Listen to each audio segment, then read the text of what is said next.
Hi, I'm Brent Johnson, and I'm back here after a little unexpected hiatus in video production. We've had a very busy summer, lots of things going on outside of our normal routine, so I haven't been able to get out and travel. The good news is we're packing up right now, and we'll be on the road very soon, and we'll have some more videos out. I hope to have an update next week. One of the many things that was going on this summer was the American Institute of Organbuilders Convention. That normally is held in October, and this year it was in August. It was held in Salt Lake City, Utah, and as you may know, there's a couple of very famous organs out there. And they wanted access to those, the Mormon Tabernacle and the Conference Center across the street with its big Schoenstein organ. These are very busy buildings, and so August is the only time of year that they could get in. So they moved the convention a couple of months earlier, and I was out there with them. There are a number of lectures, of course, in every AIO convention. And if you're a member of AIO, you can have access to videos of those lectures, even if you couldn't go to the convention, and those are on their website. But you have to be a member. If you're interested in learning more about the American Institute of Organ Builders and how to become a member, there's a link to their website down below. However, the very nice folks there have allowed me to share one video with you, and it was one that I thought was really interesting and wanted it would appeal to many of you. John Bishop is the head of the Organ Clearinghouse. Now, John, I had intended to interview many months ago, and it's just never worked out in my schedule. So I was really glad that he gave this lecture because it answered a lot of the questions that I would have asked about the Organ Clearinghouse. If you're unaware, the Organ Clearinghouse is an organization that helps relocate redundant organs. They work with other organ builders to help find new homes, get them restored, do whatever they can to preserve pipe organs. John talks about how they do that and also why you can't save every single organ that's out there. He also talks about some of their success stories and, of course, the history of the organization and its founder, Alan Loftman. All in all, it's a great lecture. I hope you enjoy it. My thanks to John Bishop and to Mark Hotzenpiller from the AIO for allowing me to share this with you.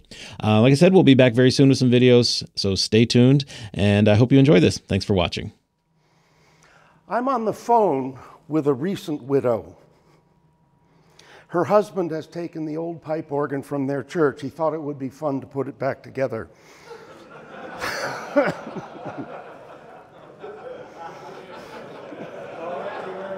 It's going to be a long morning, I guess. He never got around to it. It's in her garage and she wants to sell it. It's 70 years old and it's a wreck.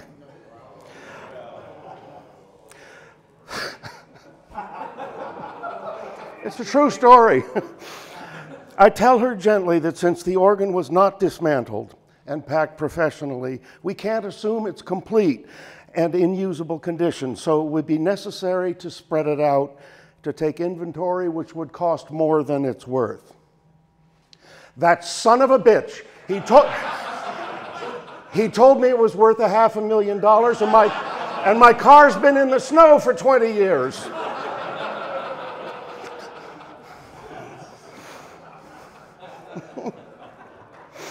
True story. And it's not unique. It's not unique. When I joined the Organ Clearinghouse, I was starry-eyed about preserving and protecting organs, and I quickly realized I'd not be able to save them all. There are too many redundant organs out there. There are churches closing every week, and there are barns full of organs and organ parts all over the country.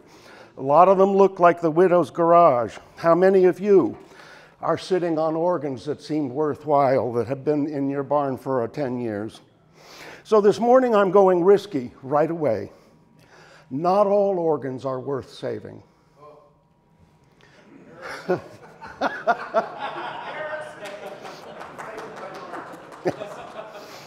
Maybe most redundant organs are not worth saving. If there are hundreds on the market and I can sell 20 a year, there will be a lot left over.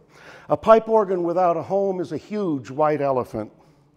If you're working with a church that's considering buying a vintage organ and I offer you a Skinner, a Moeller, and a Wicks, all built in 1930 with comparable specifications, which would you choose? This may be a simplistic question, but I think it's pertinent. I'm not saying there's no such thing as a vintage Moeller that deserves relocation, and the same goes for Wicks. A terrific Moeller built in 1950 was originally installed in the First Baptist Church in Philadelphia. It's recently been moved to Holy Trinity Episcopal Church in Rittenhouse Square. Sometimes a Wicks is just the thing. A 61-note direct electric wind chest is almost 2 feet shorter than a usual Pittman chest. You can put more organ in a small space. You all recognize those mitered tops of the open flue pipes. But with respect for our colleague companies, especially before about 1955, there are many organs out there that we might call ordinary, that would be passed over for an instrument with a higher pedigree. I get 2 or 3 inquiries each week from churches wanting to sell such an organ. That's more than 100 a year. I send them our seller's guidelines, which describes our process, lists what information we need, specifications, builder, date, dimensions, history, and tells them how to take photographs that will be meaningful to me. I look at every response because I don't want to miss a gem, but once I've seen the photos, I reject most of them. I'm saying that there are too many similar organs on the market already. I'm interested in working with organs that have musical, artistic, and historic integrity. I've probably been involved in scrapping more pipe organs than any of you. Some preservationist I turned out to be. But here's how I justify it. There's a finite amount of money being spent on pipe organ projects each year, including restorations, renovations, major repairs, and new organs. And the market for new organs or meaningful renovations is a fraction of what it once was. I think it's my responsibility to ensure that as much of that money is going to wonderful organs of high quality as possible. There are exceptions, like the small church in a rural community that owns a 60-year-old 6-rank electro-pneumatic unit organ. There are thousands of them out there. It serves their needs, and they've always loved it. Of course, they should spend money to re-leather it. No digital substitute is going to sound as good, and who needs 100 knobs with 332s in an 80-seat church? I'll expand on that. If a church owns a decent pipe organ, renovating it is likely to be their least expensive option. I used to care for an organ in Lexington, Massachusetts. It had chronic dead notes in the pedal board. The organist there was an older woman with luxurious long gray hair. She kept a hairbrush on the console. There was always a big nest of hair under the pedal board interfering with the context. We called it the hairball organ.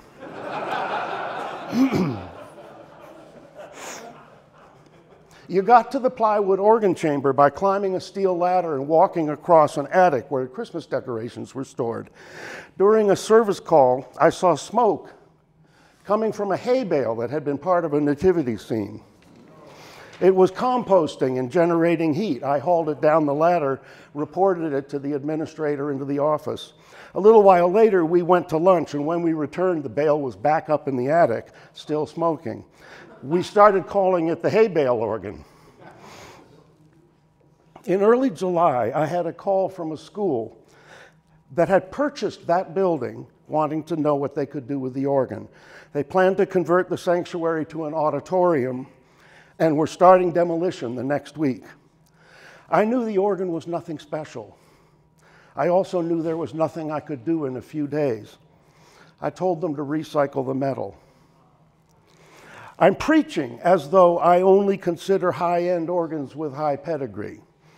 But there are some that aren't quite all of that, but have good practical futures. This one was built by the Holt Camp Organ Company in 1965 for Robert Sipes' teaching studio at Southern Methodist University. Those of us of a certain age remember the ethic and popularity of these organs. They were ubiquitous in schools of music like Oberlin, where the concert hall, 2 teaching studios, and practice rooms had Holt Camps. Last year, we dismantled a small 3-manual Holt Camp from 1963 for the University of Evansville in Indiana. It's sitting in storage with nowhere to go. It's not everybody's cup of tea. The pedal reed is a Dulcian 16. The only other reed is an 8-foot crumhorn on the grate. The swell has 8-foot quintadina, 4-foot, 2-foot, 1-foot, and zimbal. Expressive stuff. Sitting on the bench of the Wanamaker organ in Philadelphia, Peter Conti said to me, "I have no use for organ stops with a Z or a Q in its name.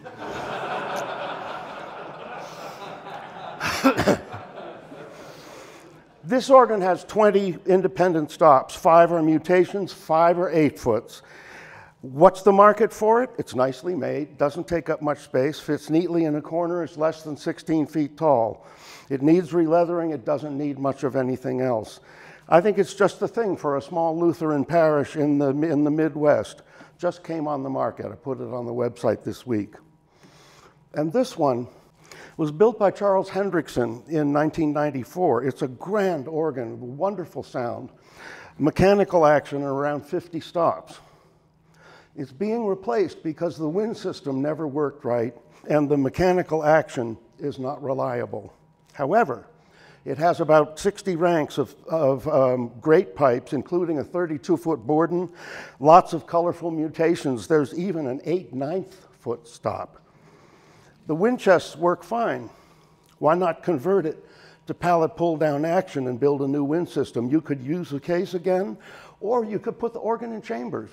It's too many terrific organ pipes to lose. It's been on our website for almost 2 years. The new organ for this church is being built by Juge Sinclair. And of course, we get inquiries from churches that want to buy organs. They fall into several categories. A lot of them start, we don't have much money. Or, we have $65,000 and we'd like to have a 3-manual G. Donald Harrison organ. And that's a true story. Many assume that the published asking price is the total cost. And when they read free to a good home, they get all excited. They say we can just deliver it any time. So I have to tell them that the cost of this free organ might be $800,000, and I take a little bit of abuse for that. They thought we'd deliver it to them for free. I'm aware that some people still view the organ clearinghouse as something of a junk dealer, where they can buy something used for short money. I don't think that's of service to us or to the organ industry. Some inquiries come from organists who are dreaming. I'll answer 3 or 4 emails before asking to bring someone else from their church into the conversation, and that usually handles it. If an inquiry seems serious, I start by asking for photos of the church building so I can get a quick sense of the place. And once they're ready to have someone professionally come to look at their building, and once they're ready to travel to see an available organ, then it feels like a serious inquiry once they've started to spend money. You're all familiar with that concept. I have a couple of side notes. Churches are not the only institutions buying and selling organs. There are colleges and universities, funeral homes, private homes, all those aeolians. For our purposes this morning, I'm lumping everything under churches. I like to use the word vintage when talking with potential purchasers because I don't like the sound of selling old organs or used organs. And I think the word vintage implies quality. We negotiate with the seller for an asking price. Prices are typically low because of the huge number of organs on the market. If they insist on a high asking price, the potential buyer will just go on to the next instrument. Root around in our website and you'll see that most of the asking prices are around $30,000. A higher price might be put on an organ if it's on the new side or in especially good condition or there's something really remarkable about it. What would it cost to commission a comparable replacement? Imagine a 35 or 40 rank electropneumatic organ. Do you guess? 800,000, a million, a little more? In round numbers, it'll cost $100,000 to dismantle a vintage organ and ship it to an organ builder's workshop. Renovation, refurbishing, and cleaning will cost $400,000. Installation will cost $200,000. That's $700,000. Asking price of $50,000, now we're at $750,000. That's 2/3 or 3/4 of the price of the comparable new organ. When the total cost of acquiring a vintage organ gets too close to the cost of new, the job is less attractive to the client. Maybe they decide to buy new, maybe they give up. Or if a client specifically wants to have the best possible vintage organ, it might cost more than the comparable new instrument. That's the client who thinks they would rather have a restored Duesenberg than a new Cadillac. The amount of time available before an organ must be removed influences the asking price. So if a church has commissioned a new organ, they've spent years studying and raising money, but they don't think about what to do with their old organ until it's almost too late, a few months before the renovation of the organ chamber starts. They can't claim a high price. Their worst and last option is to have to pay to scrap the organ. I like to tell people that in the world of selling vintage organs, a year is like a lightning strike. And we all know the slow as molasses process of church committees trying to make decisions, especially when change is involved. Change. Change. That light bulb doesn't need to be changed. My grandmother paid for that light bulb. The difference between cash value and replacement value is like the divorced man who keeps two sets of books, one for his banker and one for his ex-wife's attorney.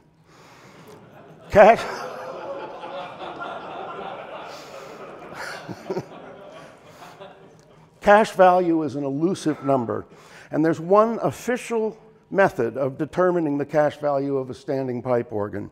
If someone is donating an instrument to a nonprofit organization, they file IRS Form 8283 regarding non-cash contributions. This might be a real estate developer who purchased a church building and is giving the organ to another congregation, or a retired organist who's giving a residence organ to his alma mater. The instructions for establishing fair market value on this form, FMV, states that the FMV is the amount that a knowledgeable and willing buyer will pay a knowledgeable and willing seller if neither has to buy or sell. So, Scott Huntington, what would you pay me for the organ in the widow's garage? Lynn Dobson, what would you pay me for this 1973 mechanical action Wix organ? Try this one. Maybe it's a little harder. Who's next? Joe O'Donnell. What would you pay for this 1987 Cassavant tracker? It's in great condition. When it came on the market, there were about 3 months left before the building was to be sold. I suggested $100,000, but time is running out. It's going to go for a lot less. Some of the best candidates for relocation are organs in simple churches where there was little or no organ maintenance. Maybe that's not playable, but it's in perfect original factory condition, waiting for restoration. An organ that was first a Skinner, then an Aeolian Skinner, then the Main Street Organ Company, and then Tuners LLC, it isn't worth the trouble because buyers are interested in authenticity and there's always something else out there. Replacement value is a different thing. The most important part of maintaining a pipe organ is insurance coverage. You can't tune an organ after it's burned or drowned. The second most important is lubricating the blower. Many churches have never considered insuring their organ. Some assume that the value is equal to its original price, say a 60-stop organ built in 1925 for $28,000. Lots of churches have fine arts insurance policies that cover the organ, the stained glass windows, communion silver, and whatever art they might own. The insurance company will require a professional assessment stating the replacement value based on the current market, what it would cost to build the same organ new. The statement should be updated every 10 years or so. It's not good enough for the local tuner to do that. Underwriters require an expert assessor, an independent expert assessor. I write many such reports, and you know the definition of expert. X is an unknown quantity and spurt is a drip under pressure. 20 years ago, I was asked to market a 1920s Este pipe organ in a Roman Catholic church in the Boston area. The parish was closing. Their priest had been exposed during the child sex scandal that was reported by the Boston Globe starting in 2002, as told in the Oscar-winning movie Spotlight. He was later killed in prison. I've worked on several SD church organs, and I think their ventral chests are awkward and complicated. And if I'm working with a potential buyer, I might recommend something other than an SD, or I might list the organ for $10,000 or best offer and see what happens. But there's a loophole. That organ had a 16-foot double open wood with the lowest 8 notes as Haskell pipes. You're building a 30-stop 3-manual organ. Does your space have the 24 feet or so you need for a real 16-foot? How about this SD open wood? The overall height, including the wind chest, is under 14 feet. 44 notes includes chests and racks. It's all a discrete unit. What would it cost you to build this stop? I think it might be worth $20,000, allowing for renovation and transportation. Is that one stop worth 2 or 3 times the entire organ? It's especially difficult when a church is considering closing its doors. When it's time to consider closing, the people are often in denial. It makes it hard to face the fact and plan effectively, and they wait until it's too late. When a church is negotiating a sales agreement for their closed building, they can retain ownership of the organ even after the building is sold. It's never part of the building. The sale of the organ can and should be separate from the sale of the building unless the potential owners want to keep it.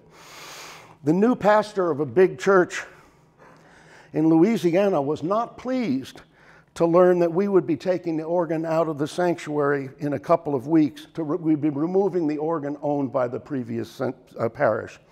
When my colleague Amory mentioned that he could replace all the ceiling light bulbs over the chancel and behind the trusses in front of the organ facade using our scaffolding, all of the objections melted away. Often, a church building is purchased by a real estate developer. They're in the investment business and they want to try to get top dollar for the organ. In the January 2013 issue of my column in the Diapason, I wrote about the subject of church buildings being converted to condominium residences. A residential real estate broker in Cambridge, Massachusetts, had recently launched a website called Centers and Square. She wrote, "Churches and synagogues converted to condos often result in dramatic spaces with soaring ceilings, beautiful oversized windows, and preserved architectural details. The hidden expense of buying a condo like that is the cost of the 30-foot Christmas tree. On the other hand, what fun to try out the drone you received as a gift while you're still in your PJs."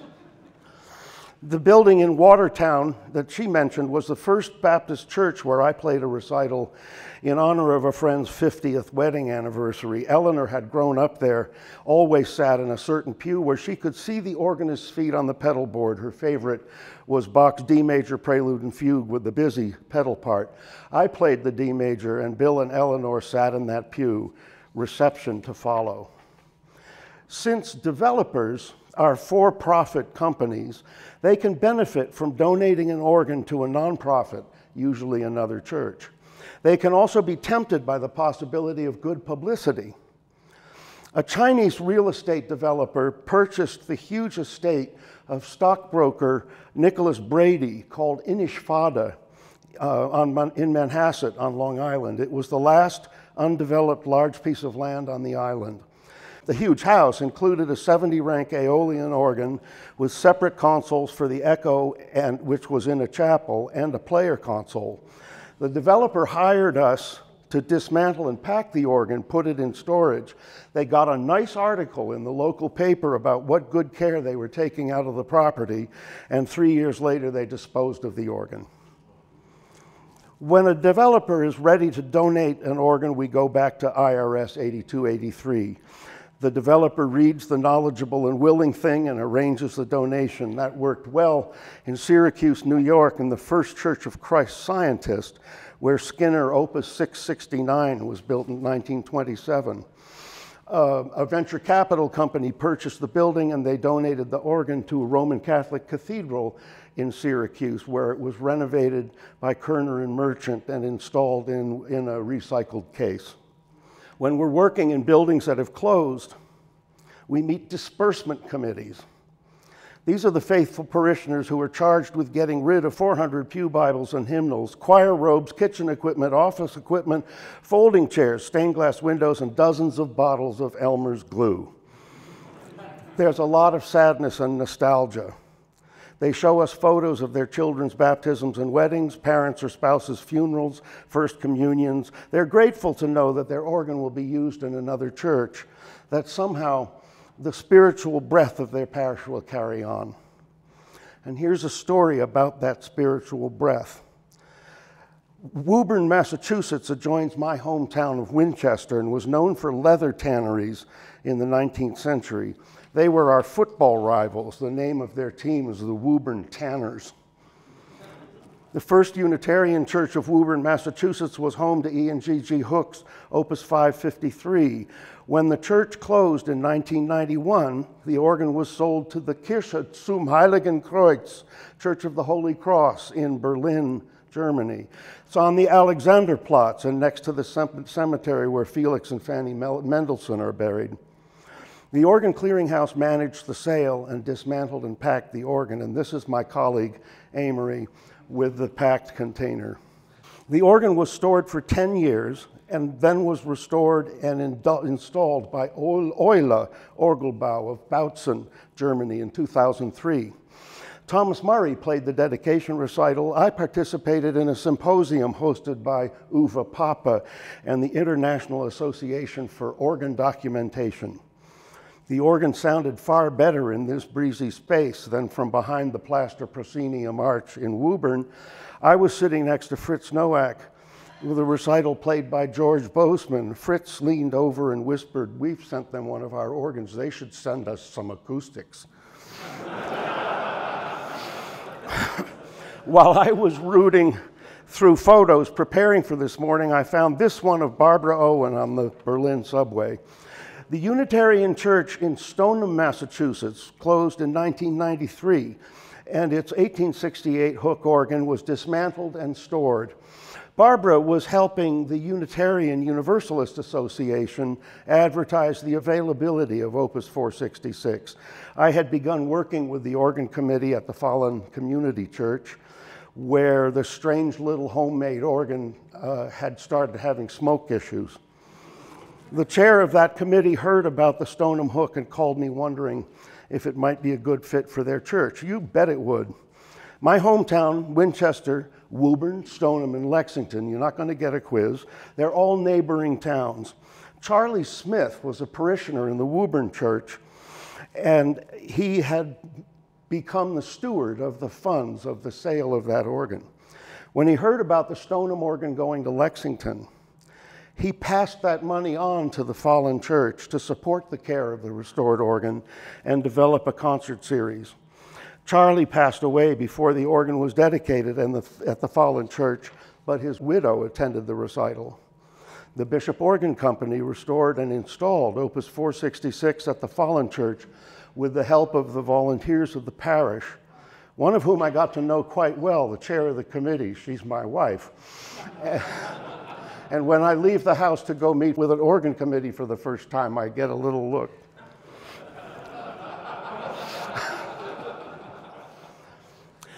A few years after I restored this Hook organ, I joined the Organ Clearinghouse and I had historical preservation on my mind.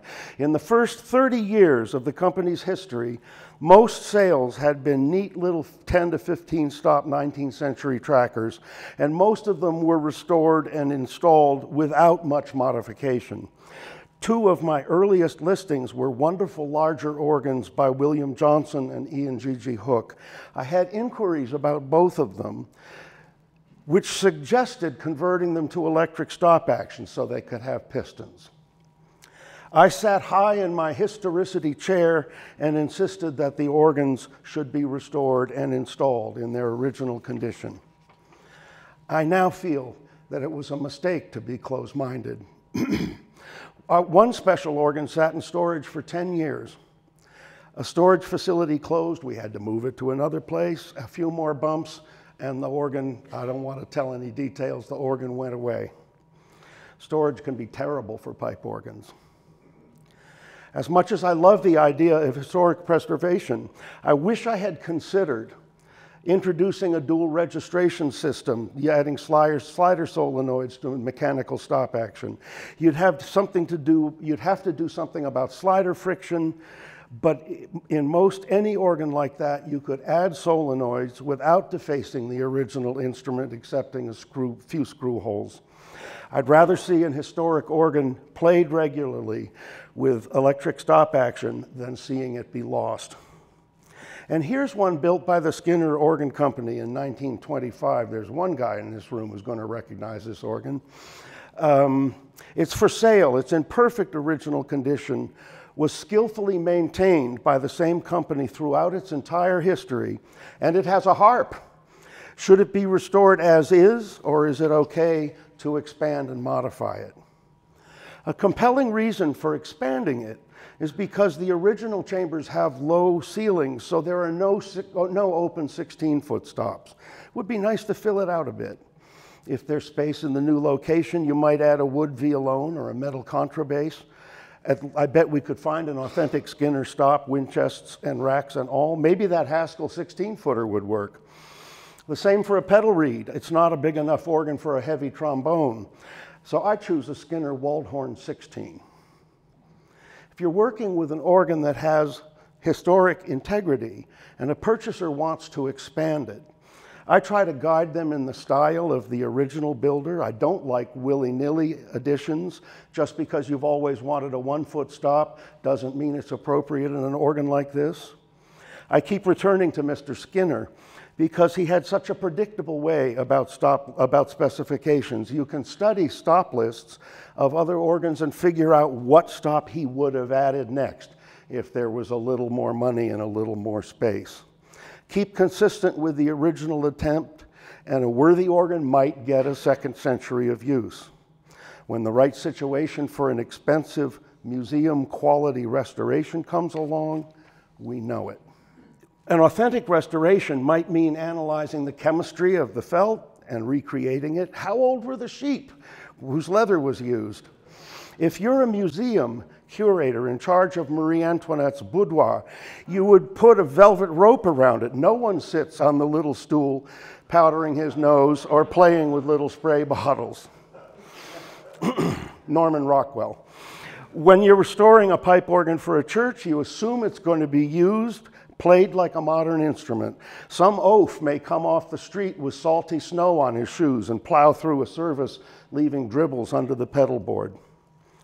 This was the first Presbyterian church in Orange, New Jersey. When I visited there in 2011, it had been several years since the parish closed and the building was for sale, and the Newark Presbytery asked me to help sell the organ.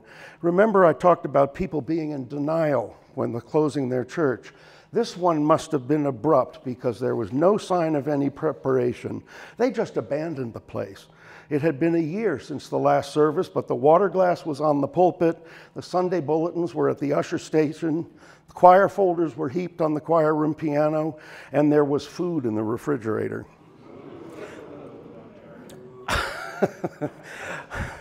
You have no idea. I imagined that when the last service ended, an elder stood up and said, "We're finished, we're gone." This 1931 Austin was in good playable condition, a grand organ for a grand room. A drum set near an organ is an omen. Here's another drum set. Yes, you do. St. Timothy Lutheran Church in Timonium, Maryland had a 12-rank Schlicker built in 1986. And this is what we found under the pedal board. This setting of In the Bleak Midwinter was on a music stand. Any questions? The organ was sold to All Saints Episcopal Church in Kauai. I was going to murder this in front of you. pronouncing the name of that town, in Hawaii. And Manuel Rosales was engaged to enlarge and renovate and relocate it. Nice new decorations. Nice that they chose Manuel for the project because he worked with Schlicker earlier in his career. And nice that they're presenting a recital series with wonderful artists. I suppose it's easy to recruit people to play in Hawaii. Here's another drum set. This is the Broken Chain Biker Church in Taunton, Massachusetts. Formerly St. John's Episcopal Church.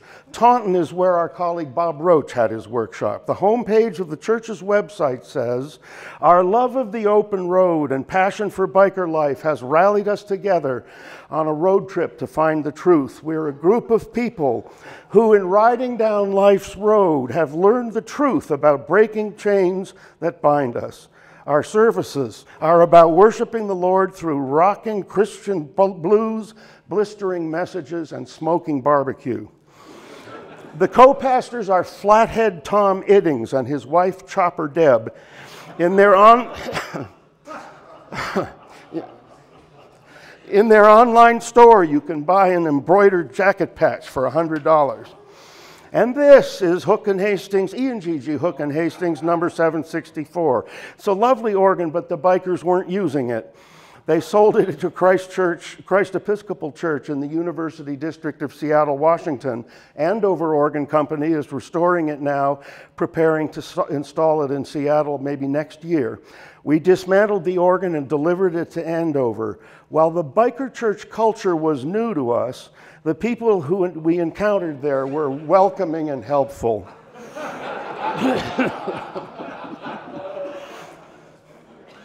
St. Mark's Community Church in Burlington, North Carolina, was the original home of Chant's Opus 2209. The church had grown dramatically in the late 1990s, and they expanded their campus, adding a large sanctuary with auditorium seating with cup holders, fancy audio-visual facilities, a theater, a gymnasium, classroom building, and a 3-story glass atrium staffed with baristas. The old-timers of the parish wanted to have a pipe organ in the new sanctuary, and Chant's Opus 2209 was installed in 2003. Turns out it was a token gesture. Their audio-visual director contacted me in 2021, asking about selling the organ. Tough luck for the old-timers. The organ was less than 15 years old, and it sold quickly to Our Lady of Peace Parish in Cleveland, Ohio. Chant's would refurbish and move the organ, and since there was not an attractive case, the organ was up behind that screen, not an attractive case in the original installation, they would build a new case for Our Lady of Peace. Last April, Chant's had an open house for the 150th anniversary. It's a wonderful place where thousands of organs have been built, and I was among the hundreds of people there. It happened that they were just finishing the rebuilding of 2209, and it would be shipped the following week. The console was all cleaned up and treated with respect. The new casework was nearly finished. Jeff Dexter of Chant's provided this photo of the completed organ in Cleveland. Carl Wilhelm built this organ for the First Presbyterian Church in Syracuse, New York, 1991, his Opus 123. By 2013, the church had closed and the organ was offered for sale. It was only 22 years old. I was told that the church closed because the purchase of the organ divided the parish to the extent that the place couldn't survive. Maybe the first problem is they blocked a window. The organ was sold to a private individual who had purchased a church building. He was pretty headstrong and not open to advice, and the organ suffered a lot as it was moved to his place where it was never set up. It's now back in use at St. Francis de Sales Roman Catholic Church in St. Louis. Carl Wilhelm came out of retirement to install this organ in St. Louis as his last hurrah. The story of this church, the church in Syracuse, supports my theory that the hardest part of a major organ project is establishing a healthy political base for an organ within a parish. It's a radical thing for a group of people to raise $1 million for a musical instrument. It might be easier to understand raising that kind of money to build a swimming pool at the tennis club. How often have you heard of an organist leaving a job right after an organ project is complete? Voluntarily or involuntarily. Once that base is established, it's easier to raise the money. And once they have the money, building the organ is the easy part, right? You give the money to an organ builder and they do what they know how to do. Without a solid base, bad things happen. And that in Syracuse is about as bad as it gets. This organ was built in 1980 by Gabriel Ney for the First Community Church in Dallas, Texas. That church downsized by selling all their property to create a fund supporting social needs in their community. Their organ was purchased by St. Meinrad School of Theology in St. Meinrad, Indiana, famous for the manufacture of caskets and the production of peanut butter. The Organ Clearinghouse moved the instrument, and our friends from Buzzard Pipe Organs did the tonal finishing. While we like to say that each pipe organ is designed specifically for its room, I think this is a pretty good match for a relocated instrument. The organ is used daily in a very busy chapel. They have a shiny floor. Lewiston, Maine has never had more than 40,000 residents, but at one time there were more than 17 Roman Catholic churches there. The Basilica of Saints Peter and Paul is home to this beautiful Cassavant organ built in 1938. The large downstairs church was home to Cassavant 665, built in 1916. In 2009, we sold the organ to the Church of Resurrection on the Upper East Side of Manhattan. We renovated and expanded the organ. We added 4 16-foot voices and a 10 2/3 using existing pipes from the church's previous instruments, along with the addition of a recreated Skinner tuba and a vintage Skinner French horn. The painted facade pipes were the principal 16 of the pedal in the previous organ. We renamed it Violone because the Cassavant came with a double open wood. I like to say we changed it from a downstairs organ to an upstairs organ, and from a small town organ to a big city organ. David Enlow is the superb organist there, and the instrument is the daily practice organ for Stephen Tharp. Gets a lot of use. This 1889 Hook and Hastings was built for the First Baptist Church of West Harwich, Massachusetts on Cape Cod. James Wallman in his lecture yesterday foreshadowed the business of making an organ case wider. A parishioner had added little wings to this organ, so when I saw it, it looked like this. And we sold it to St. Andrew's Episcopal Church in Valparaiso, Indiana. Scott Huntington restored and relocated the organ with the help of the Organ Clearinghouse and did a beautiful job, I say, matching the paint. Nice work. And the organ is the most beautiful thing in the church. Maybe it's the only beautiful thing in the church. That's the way it should be. And the 1916 Hook and Hastings, built for a church in Cambridge, Massachusetts, has been renovated and expanded by the Greenleaf Organ Company, and the installation at the Church of the Good Shepherd in Shawnee, Kansas is going on as we speak. The Organ Clearinghouse was founded in 1961 by Alan Loftman. It's been nearly 25 years since he passed away, but there's still a lot of us, wow, who remember his Abraham Lincoln posture and gait, his sly smile and wry sense of humor.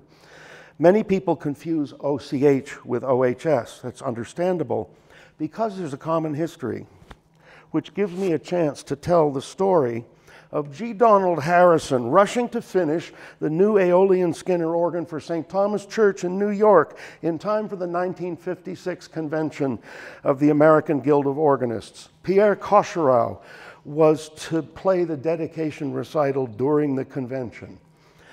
There's a deadline for you. There was a heat wave and a taxi strike in Manhattan, and after work on June 14th, Mr. Harrison had to walk 8 blocks to his apartment on 3rd Avenue. He was feeling punky, so he stopped at a drugstore for smelling salts. He had dinner with his wife Helen, sat down to watch Victor Borge on television, had a massive heart attack, and died. He actually died laughing. After I wrote this story in my column in the Diapason, I received a letter from Victor Borge's agent whose organist friend had read my piece and tipped him off. He hadn't heard the story, and we had a couple fun phone conversations, and he sent me a signed copy of Victor Borge's memoir. It's a little out of context, but here's the connection. During that convention, a group of people met in the choir room at St. Bartholomew's Church in New York to discuss the founding of the Organ Historical Society. 2 of the participants in that 1956 meeting are still among us. Organ historian Barbara Owen, who we talked about earlier, and organ supply industry's Randy Wagner, who's here with us today. This was during the Eisenhower administration. The Federal Aid Highway Act that created our system of interstate highways was passed in 1956, and huge swaths were being cut through all the nation's cities. And urban renewal was flourishing. These 2 forces led to the demolition of many urban churches, and an early function of the OHS was a section in the mimeographed newsletter, remember that smell? Notifying members of historic organs that were threatened. 5 years after the OHS was founded, Allen petitioned the board to allow him to spin that activity into an independent business, and the Organ Clearinghouse was born. All this was just at the beginning of the boom of interest in historic tracker organs, and people began scooping them up. In those early days, much of the work moving organs was done as a labor of love. That's Allen on the left, Peter Redstone in the center, Larry Trupiano on the right. Organists, organ builders, clergy, parishioners, neighbors all volunteered to help take an organ apart. The organs were often moved without any renovation work, and there wasn't much money involved. Traveling workers slept on people's couches or in church classrooms. It was tiring and uncomfortable, but a lot of organs were rescued. Allen gathered information about available organs onto single sheets of paper and kept them in huge 3-ring binders that he called the family albums. When I was running the Bishop Organ Company in the 1980s and 90s, I bought several organs with Allen's help. I remember our phone calls. He was always chewing on something. I remember the squeaking springs of his wooden desk chair. I remember hearing him leaf through those binders, snap open the rings, and dial my fax number. I'd receive a single page with specifications, dimensions, a paragraph description, and a photo taped to the paper. We called those Allen's black blobs because the photos didn't come through the fax machine clearly. He kept a master list of available organs and advertised that if you sent him $3.45 in stamps, he'd send you a copy of that list. It was a typed list. He had to retype the whole thing to update it. Allen was known for his advocacy of 19th century American organs. He relocated hundreds of those little tracker organs with fewer than 20 stops, and there were some thrilling, huge projects as well. E&G.G. Hook Opus 576 was built for St. Alphonsus Roman Catholic Church in New York, a Romanesque building completed in 1871. The church was demolished in 1980 to make space for a new parking garage. Anyone who's lived in New York City knows the value of that. Allen organized a group of organ builders to move the organ to St. Mary's Church in New Haven. It's Larry Trupiano again during the dismantling of that organ in New York. Our colleague Cully Mowers was part of the crew. He had one of the 7-foot angels in the back of his beach wagon when a toll collector asked, "Where are you taking her?"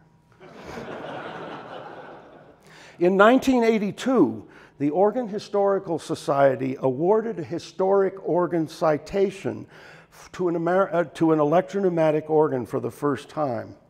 As far as I could work it out on the OHS website, it was the 1927 Skinner organ in the Church of the Epiphany in Danville, Virginia.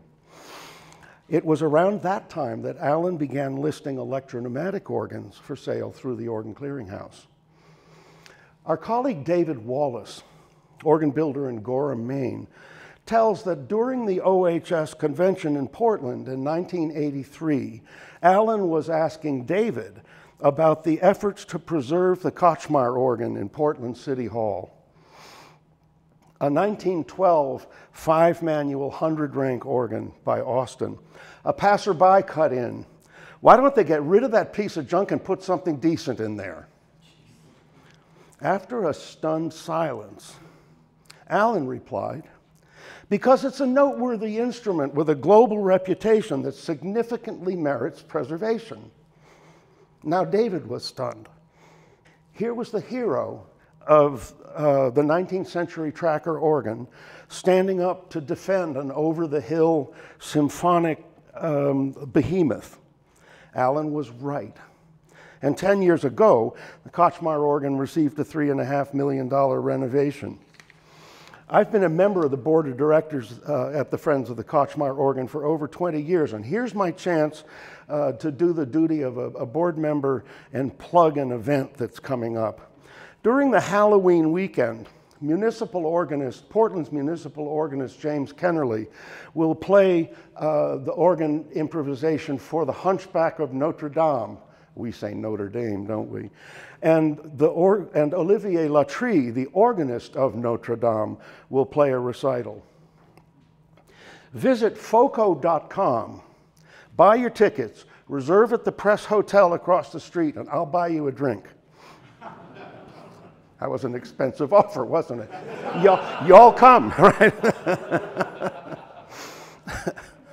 My colleague Amory Atkins and Joshua Wood were both close to Allen, who considered them his foster sons. They both started working with him as teenagers nearly over 40 years ago. I joined in 2000 at Allen's invitation, so I'm the new guy. He was in his last illness that summer when the OHS held its convention in Boston, and people were gossiping about what would happen to the Organ Clearinghouse. Allen gave a lecture in the Park Plaza Hotel. It was his final appearance. Friends suggested me to Allen, and we met in his hospital room. And a few days after that, Amory, Joshua, and I met with him together. Allen told the boys he wasn't going to make it. He wasn't going to get better. And that I had agreed to take the company, to try to keep the company going so they guys could sustain their jobs. Amory put out his hand to me and he said, "Okay, John, you kill him and we'll skin him."